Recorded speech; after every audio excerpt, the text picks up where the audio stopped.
Oke, assalamualaikum warahmatullahi wabarakatuh. Alhamdulillahirabbil alamin. Assalatu wassalamu ala asrofil anbiya'i wal mursalin wa ala alihi washabihi ajmain. Amma ba'd.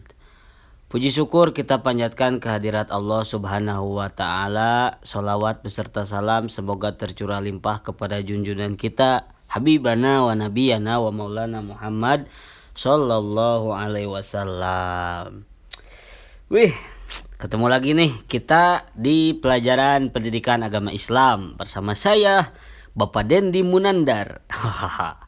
Ya, ingat adik-adik jangan dipakai ngarirewas babaturan ya. Nama Bapak Dendi Munandar. Ulahnya. Oke, bisa anu jantungan. Ya, kita lanjut saja. Materi kita di bab 2 adalah tentang Aku Cinta Al-Quran. Iya. Adik-adik cinta gak nih sama Al-Quran? Tahu gak Al-Quran apa? Sering ngaji Al-Quran? Sering? Ya harus dibaca terus ya Al-Quran tiap hari kalau bisa.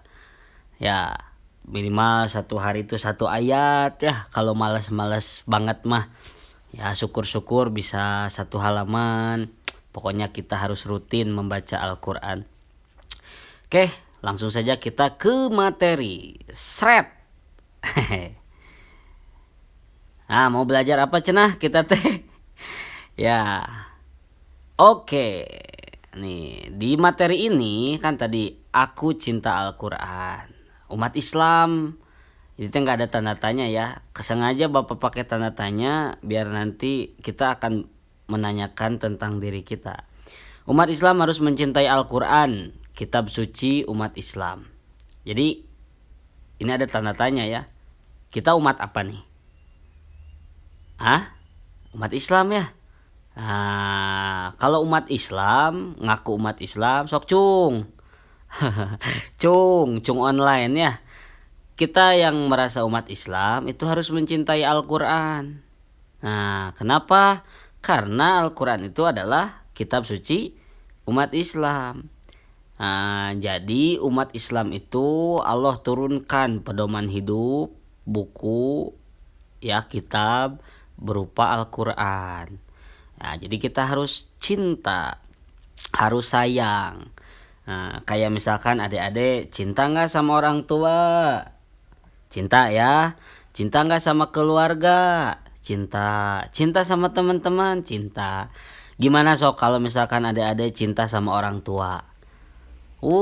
Pasti tiap hari teh kita suntangan, dipeluk ya orang tua teh, disayang. Ke adik dijaga, dirawat, dipelihara. Ya, dirawat dengan kasih sayang. Nah, kita juga salah satu bentuk mencintai umat Islam, ya kita kan umat Islam. Nah, mencintai Al-Quran adalah sama kurang lebihnya dengan cara tadi. Ada Al-Quran, kalau ketemu cium sambil bilang bismillah ya, bismillahirrahmanirrahim. Ini kitab suci saya, pedoman hidup saya yang akan membawa kebaikan di dunia dan di akhirat ya. Nah, terus kita rawat, kita jaga. Al-Quran ulah disimpan di mana wae nya, ulah disimpan di handap, disimpan di mana? Simpan di tempat yang rapi, ya. Tapi jangan disimpan aja. Nah, ya sampai berdebu ya karena disimpan rapih teuing nepi ka kebul ulahnya. Nah, terus bagaimana atuh Pak cenah cara mencintai Al-Qur'an teh? Kan kalau kita ke orang tua mah cara mencintainya teh harus berbakti. Kalau ke ade harus sayang, harus berbagi dengan ade. Kalau dengan mencintai Al-Qur'an gimana nih caranya? Nah, pertama adik-adik harus rajin membaca Al-Quran ya. Harus rajin membaca Al-Quran. Suka nggak bacanya? Atau belum bisa? Kalau belum bisa nanti kita belajar bareng-bareng. Yang pasti yang paling pertama untuk mencintai Al-Quran itu kita harus bisa membaca Al-Quran ya. Nah, kedua apa cenah? Mempelajari isinya. Gimana mau bisa mempelajari kalau misalkan membacanya juga belum bisa ya? Makanya ini jadi membaca Al-Quran itu harus jadi yang paling pertama. Udah bisa baca nih, udah jago bacanya. Nah, baru kita bisa mempelajari isinya. Nah, setelah mempelajari isinya, baru mengamalkan petunjuk-petunjuk yang ada di dalamnya. Kan Al-Quran teh pedoman hidup, petunjuk. Kayak misalkan adik-adik disuruh ada buku petunjuk nih. Misalkan dulu pernah merangkai mainan. Cara merangkai mainan robot. Cara merangkai mainan Lego. Nah, itu kan pasti ada petunjuknya ya. Nah, kalau misalkan kita tidak ikuti dengan baik, pasti salah. Nah, Lego na potong, nah mainan na ruksak. Nah, gitu. Nah, Al-Qur'an mah adalah petunjuk untuk kita hidup. Makanya kalau misalkan tidak mengikuti petunjuk, apakah kitanya nanti yang patah atau kita naruksak kayaknya. Nah, jadi adik-adik harus mengamalkan petunjuk yang ada di dalamnya gitu. Dibaca nih, dibaca petunjuk nate, terus dipelajari apa sih petunjuknya. Nah, harus dilakukan, diamalkan ya petunjuknya. Ulah dibaca, hungkul dipelajari. Ya dulu kan kalau misalkan beli mainan ada petunjuknya ya. Ku adik-adik teh dibaca sama adik-adik teh dibaca, terus dipelajari, tapi ente dipraktekeun. Tidak dilakukan sama adik-adik teh petunjuknya, atuh mau jadi-jadi mainananya. Teka pake. Nah, kita juga sama. Nah, kalau cuma dibaca, dipelajari tapi tidak diamalkan, nah sama, berarti kita juga tuh nggak akan kepake ya sama Allah Subhanahu wa taala. Oke, lanjut. Sret. Waduh. Nah, sekarang tadi kan cara mencintai Al-Qur'an teh ada 3. Nah, balik deh ya. Cara mencintai Al-Qur'an itu ada 3. Mana biteh? Ada 3. Membaca, mempelajari, mengamalkan. Sok ingat-ingat. Membaca, mempelajari, mengamalkan. 3M ya. Ker Covid 3M teh memakai masker ya, menjaga jarak dan mencuci sabun. Mencuci tangan, mencuci sabun. Ya, mencuci tangan. Nah, ini juga Bapak punya 3M. Cara mencintai Al-Quran. Sok ingat-ingat. Membaca Al-Quran. Mempelajari Al-Quran. Mengamalkan Al-Quran. Ya, 3M pokoknya mah. Sret. Nah, naon cenah? Membaca Al-Quran. M yang pertama. Tak lupa bagaimana caranya membaca Al-Quran. Nah, ada ilmunya ya. Tidak cuman ngasal. Nah, Al-Quran bahasanya apa? Bahasa Cina? Bukan. Bahasa Prancis? Bukan ya. Al-Quran mah bahasanya bahasa Arab. Nah, ada kalau misalkan kita belajar dulu huruf alfabet, huruf abjad. A, B, C, D, E, F, G, H, I, J, K, L, M, N. Kalau misalkan di Inggris A, B, C, D, E, F, G. Nah, gitu ya. Nah, di Al-Quran ada namanya teh sama. Lamun di urang mah abjad, lamun bahasa Arab mah ngaranna teh huruf hijaiyah. Ya, huruf hijaiyah. Oke, naon pa huruf hijaiyah teh? Nanti kita belajar bareng-bareng ya. Set. Nah, nanti kumaha tuh pa mempelajari huruf hijaiyah teh? Adik-adik tuh nanti harus ingat-ingat nih bentuk hurufnya kayak gimana, alif yang kayak gimana, B yang kayak gimana, huruf ta kayak gimana, huruf sa kayak gimana, ya huruf sin, huruf iya kayak gimana, huruf fa, huruf ko. Nah, nanti ada banyak. Bapak bikin video lanjutan nanti ya. Bentuknya, terus pelafalannya, ingat-ingat. Oh, ditulisnya kayak gini, terus disebutnya harus bener ya. Jangan fa jadi sa jadi sya, ya. So, itu harus benar semuanya ya. Itu namanya makharijul huruf, tempat keluarnya huruf. Nah, lieur Pak. So, kita sama-sama belajar. Teu naon, lamun teu lieur berarti teu diajarnya, teu mikir. Yo, lanjut. Nah, bukan cuman tahu hurufnya gimana, bentuknya gimana. Udah, jadi yang pertama tahu bentuk, tahu mengucapkan. Nah, ketiga cobain deh nulisnya kayak gimana. Kita juga harus bisa ya menulis Al-Qur'an nanti. Berpahala nulis Al-Qur'an mah ya. Nah, dan pahala itu tidak bisa diukur oleh uang. Kebayang gak kalau misalkan sok adik-adik yang menulis huruf alif sebanyak-banyaknya ku bapak dibere 2 juta ewang. Gede panya. Nah, pahala mah lebih gede nilainya daripada uang 2 juta. Ya, jadi kebayangkan kalau kita menulis Al-Qur'an segimana besar ya pahalanya di sisi Allah Subhanahu wa taala. Oke, lanjut. Nah, bagaimana cara mempelajari isinya? Nah, satu tahu arti. Nanti kan misalnya adik-adik pernah belajar nih kayak surat Al-Fatihah. Bismillahirrahmanirrahim. Nah, apa itu teh artinya teh? Nah, nggak tahu ya. Dengan menyebut nama Allah yang Maha Pengasih lagi Maha Penyayang.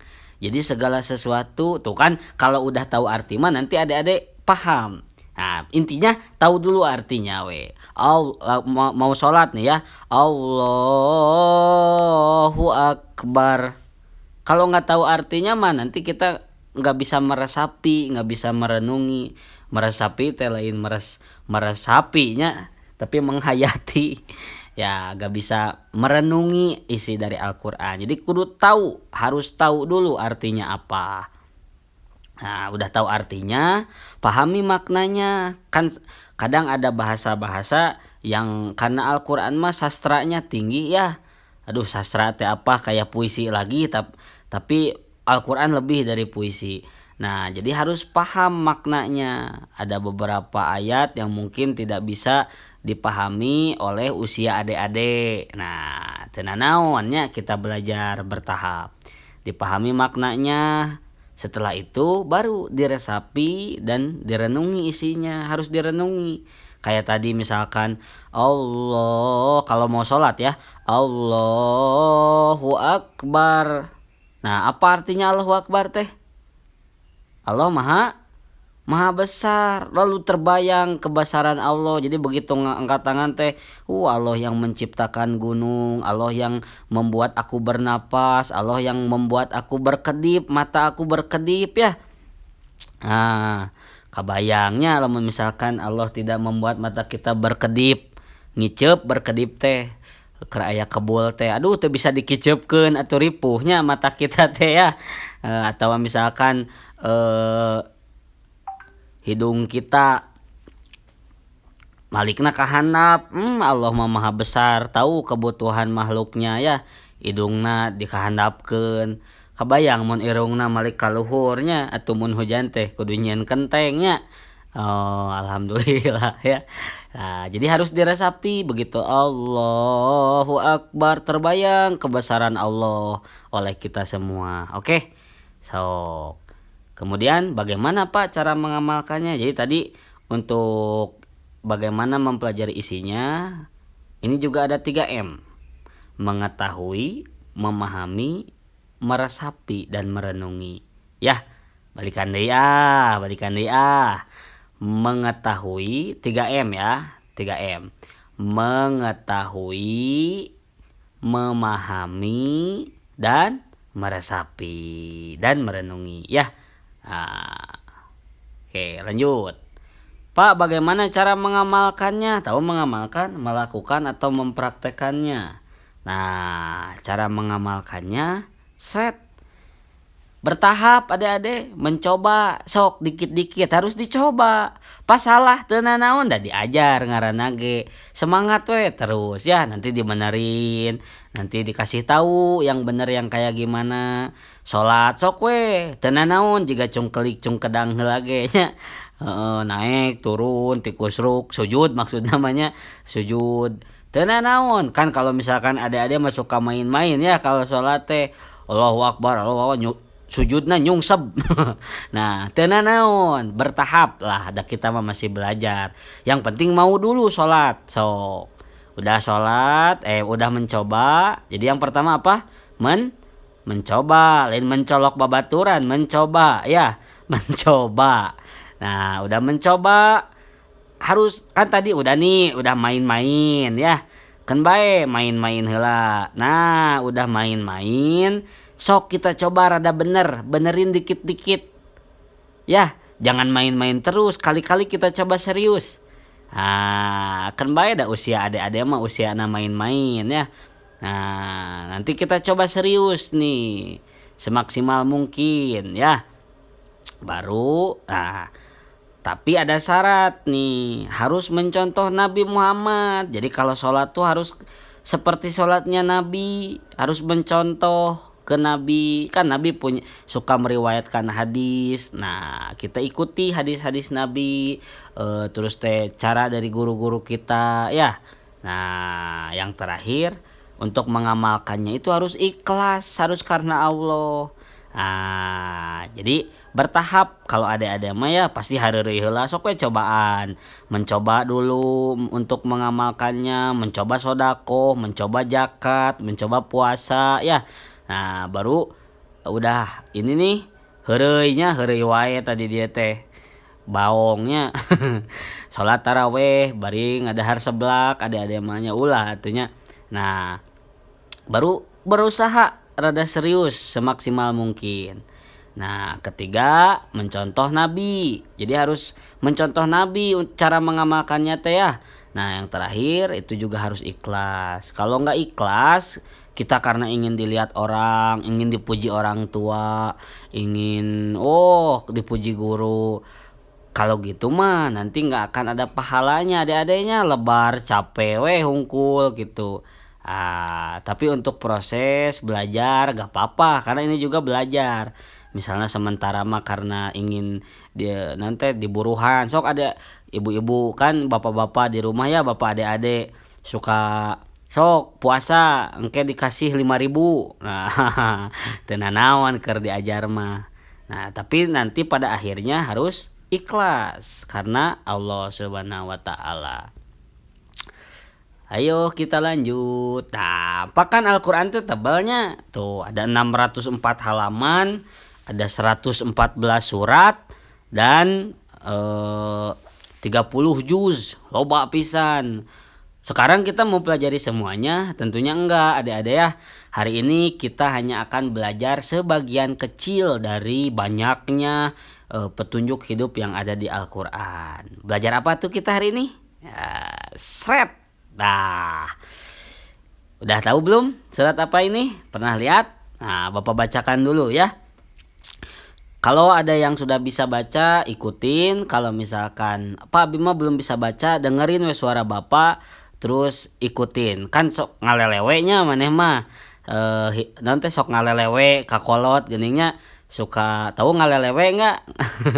Kayak misalkan mengulangi omongan. Nah, gitunya. Nah, nanti juga Bapak misalkan bila ngaji, nah kalian coba ikuti. Bapak duluan. A'udzu billahi minasyaitonir rajim. Hese teu? Tuh orang lalaunan. A'udzu billahi minasyaitonir rajim. Sok adik-adik.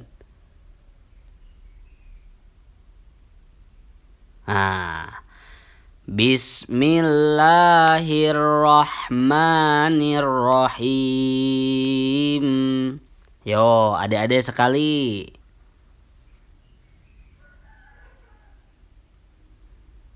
Maaf. Nah, yang ini nih. Qul a'udzu birabbin nas. Ditahan ya di sininya. Sok.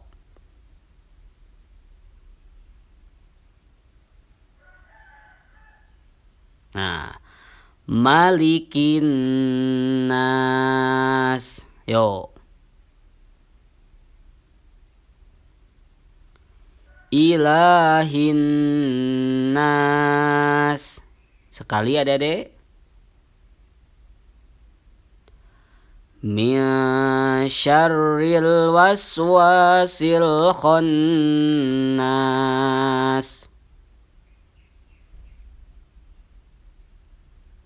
Diikuti ya.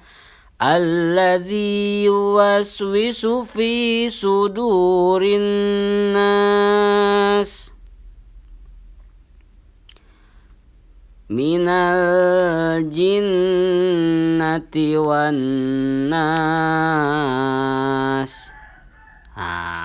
Ya, sok dicoba sekali lagi. Ya, gitu cara bacanya ya. Nanti diulang-ulang di rumah. Surat An-Nas, ingat-ingat, surat An-Nas adalah surat yang ke-114. Tadi Bapak bilang Al-Quran itu ada 114 surat. Berarti surah An-Nas teh surat anu pang kabocotna, pang terakhirna, ditungtung terakhir, bungsu ya, paling terakhir. Nah, surat An-Nas diambil dari kata An-Nas yang ada dalam surat tersebut. Matakan tadi banyak ya kalimat An-Nasnya. Qul a'udzu birabbin nas. Tuh, nas ya. Malikin nas. Nah, itu diambil dari kata An-Nas. Nah, artinya apa Pak? Surah An-Nas teh berarti manusia. Jadi ini teh nerangin tentang kita. Nah, kita manusia bukan? Atau kita teh sejenis entog? Manusia ya. Masa entog ya? Atau nanti kita lolodoh. Ya. Terus jumlah. Tipe bapaknya jumlah surat An-Nas berjumlah ada 6 ayat. Ingat-ingat. Surah yang keberapa? 114. Surat An-Nas diambil dari kata An-Nas. Artinya apa? Manusia, lain manuk piit, manusia. Nah, jumlah surat An-Nas adalah jumlah ayat dari surat An-Nas berjumlah 6 ayat. Oke? Nah, hiji deui poho. Surat An-Nas termasuk surat Makkiyah. Surat Makkiyah teh apa? Surat yang diturunkan sebelum Rasul hijrah. Kalau di buku adik-adik ada itu surah yang diturunkan di kota Mekah. Itu teh keliru ya adik-adik, kurang tepat. Karena arti dari surah Makkiyah itu sendiri adalah surah yang diturunkan sebelum Rasul hijrah. Karena ada surat yang diturunkan di kota Mekah tapi masuknya Madaniyah. Ya. Lieur Pak, nya intina mah ieu we. Jadi surah Makkiyah teh bukan surat yang diturunkan di kota Mekah. Memang sebagian besar diturunkan di kota Mekah. Aduh, Bapak meuni rame jeung hayam ieu teh nya. Yo, lanjut. Hayam ngelu ngaji atuh da. Ya. Yo. Ya, kita coba belajar tentang arti. Ya. A'udzu billahi minasy syaithanir rajim. Bismillahirrahmanirrahim. Qul a'udzu birabbin nas. Nah, kita bedah satu-satu. Qul itu artinya katakanlah aku berlindung kepada Tuhan manusia. Aku berlindung kepada Tuhan manusia. Qul artinya katakanlah. A'udzu aku berlindung. Birabbin nas kepada Tuhan manusia. Malikin nas rajanya manusia. Ilahin nas sesembahan manusia. Min syarril waswasil khannas dari kejahatan bisikan setan yang bisa sembunyi. Alladzi yuwaswisu fi sudurin nas yang membisikkan kejahatan ke dalam dada manusia. Minal jinnati wan nas dari golongan jin dan manusia. Nah, pertama nih. Kan tadi kita membaca ya di awal nih, pas di sini. Ya. Nah, pas di dieta. Nah, ini membaca ya kita. Nah, terus sekarang kita akan, tadi kan ada 3M cenah untuk mencintai Al-Quran teh. Membaca, terus mempelajari, naon teh? Membaca, mempelajari dan mengamalkan. Betul tidak? Poho deui Bapak ge ya. Tuh mempelajari isinya dan mengamalkan. Ya. Nah, ayeuna kita sampai kepada materi untuk mempelajari isinya. Nah, kita memahami arti. Oke ya. Kul artinya katakanlah, a'udzu aku berlindung birobbin nas kepada Tuhan manusia. Emang kita kalau berlindung harus kemana? Ke orang tua. Orang tua mah masih ada yang lebih kuat dari orang tua. Orang tua kita ya ditewa ku polisi. Bisa eleh orang tua kitanya. Oh Bapak Abi polisi. Polisi ge masih kan aya nu ngelehkeun nya.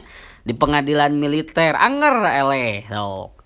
Hakim cek ijroil maut-mautnya sok. Jadi siapa yang maha kuat? Nah, kalau berlindung itu kita harus kepada yang paling kuat. Nah, siapa yang paling kuat? Ini nih adik-adik. Birobbinas, Tuhan manusia. Kepada Allah, Tuhan mah paling kuat. Nah, Malikinas, tuh udah Tuhan raja, raja manusia. Ilahinas, yang kita sembah. Ya, yang kita sembah, yang kita ibadahi, tak ieu. Jadi kita kalau berlindung teh kepada Tuhan manusia, kepada raja manusia, dan kepada sesembahan manusia. Nah, udah komplit. Siapa itu? Allah Subhanahu wa ta'ala. Emang kita berlindung dari apa Pak? Min syarril waswasil khannas. Dari kejahatan bisikan setan. Tong bebeja ka setannya. Tong bebeja ka setan bisi kadengeun. Pasti kadengeunnya kita keur ngaji. Dari kejahatan bisikan setan yang bisa bersembunyi. Sok da kita enggak kelihatan atuh sama kita mah setan. Ya. Nah, tuh Pak eta aya kuntilanak, aya jin, aya tuyul. Nah, eta mah lain setannya, itu mah jin. Jin yang menunjukkan diri. Sama eta ge setan sih, ngan menggoda kita lewat mata gitu ta. Jadi urang teh sieun, padahal kan kita harus takutnya kepada siapa? Hanya kepada Allah. Ulah sieun ku tuyul, ku genderuwo mah nya gitu. Panggih jeung pocong tinggal minta tanda tangan. Sok da dibeungkeut leungeunna nya. Sok. Panggih jeung tuyul buligir tinggal bare baju. Sok sia. Mane teu boga baju? Tah gitu. Ya, gitulah Bapak riwayatnya. Ya, min syarril waswasil khannas, dari kejahatan bisikan setan yang tersembunyi. Alladzi yuwaswisu fi sudurin nas. Alladzi yuwaswisu, yang membisikkan kejahatan. Mual mungkin setan mahnya membisikkan kebaikan. Adek, kenapa kamu teh belum sholat? Sok atuh geura sholat. Setan halusnya eta mah jarang ya, jarang nggak ada, lain jarang nggak ada setan. Atuh kamu teh ngadon mengbal, hayo geura ngaji. Cek setan teh eueuhnya, setan kitu. Nah, kamu ini kenapa malam-malam main PS? Ngaji. Nah, nggak ada ya, yang ada mah setan membujuk kita untuk selalu melakukan kejahatannya. Kudu jadi anak yang bangor ya, yang baong, yang tidak nurut. Nah, itu setan yang membisikkan kita ya, sudurina. Setan mah aya di dieu tah. Ya. Nah, setan mah aya di dieu. Sudurina, di dalam dada manusia. Matakan kita selalu kebayang ya, kalau misalkan tiba-tiba tergerak ingin melakukan kejahatan, nah itu teh yang membisikkannya teh tadi si setannya. Tah, si ieu tah. Nah, si setan ieu ya. Nah, lanjut ya ke sini kita. Minal jinnati wan nas. Nah, dari golongan jin dan manusia. Apa maksudnya naon? Nah, jadi setan teh bukan cuman yang gak kelihatan. Ya. Tapi ada dua tuh, dari golongan jin dan manusia. Jadi setan teh bukan cuman yang gak kelihatan, dari manusia juga ada. Ya, malah manusia yang kelakuannya kayak setan ya. Gitu. "Hei, ngaji yuk." "Ah, entong ngaji ah, males main PS we." No, nah itu teh berarti iya si setan tadi ya. Nah, "Hei, kamu puasa enggak?" "Puasa dong." "Ah, lapar tahu puasa mah. Ayo kita godin." Itu berarti yang ngomong itu teh si ini nih. Ya, si setan tadi ya. Kalau ada teman kita yang seperti itu jauhin ya. Ada nggak? Ya jangan ya. Oh. Tapi jangan kita sebut ya, jangan kita tunjuk nanti berantem ke gelutnya. Ulah. Nah, kita coba untuk mengamalkan surat An-Nas. Tadi di awal Bapak sudah ngasih penjelasan bahwa untuk mencintai Al-Qur'an itu yang pertama harus mem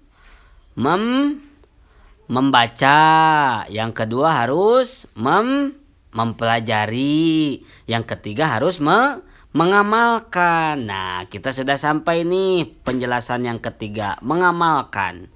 Kumapa carana mengamalkan surat An-Nas? Tadi kan kita katakanlah mana sok tingali surat An-Nas teh nyuruh aku berlindung, berarti nitah ka urang teh jang berlindung kepada kepada adik-adik untuk berlindung. Nah, makanya cara berlindung kepada Allah teh dengan cara berdoa. Ya, makanya tadi Bapak bilang mun panggih jeung jurig tong sieun.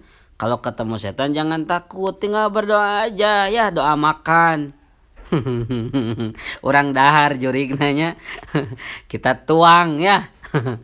Begitu aya pocong hareupeun teh Allahumma barik lana fi ma razaqtana. Insyaallah kabur pocong nanya da sieun di dahar ku urang. Nah, nu kadua berzikir kepada Allah ya. Kita juga harus ingat senantiasa kepada Allah. Zikir tuh mengingat ya. Subhanallah, subhanallah, Allah. Itu juga berzikir. Alhamdulillah, Allahu Akbar. Banyak ya. Hasbunallah, la haula wala quwata illa billah. Nah, yang terakhir nah jadi surat Al-Falaq itu surat An-Nas ya. Nah, membaca surat An-Nas. Nah, jadi kita juga harus salah satu mengamalkannya teh membaca juga termasuk mengamalkan apa teh?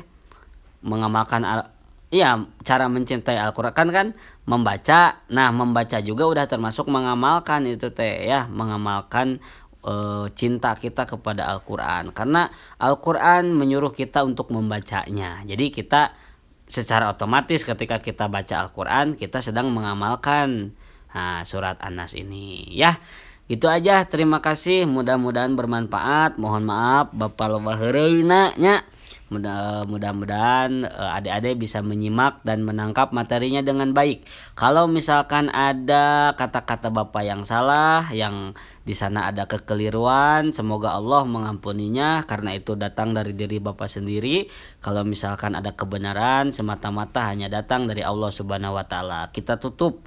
Subhanakallahumma wa bihamdika asyhadu alla ilaha illa anta astaghfiruka wa atubu ilaik. Assalamualaikum warahmatullahi wabarakatuh.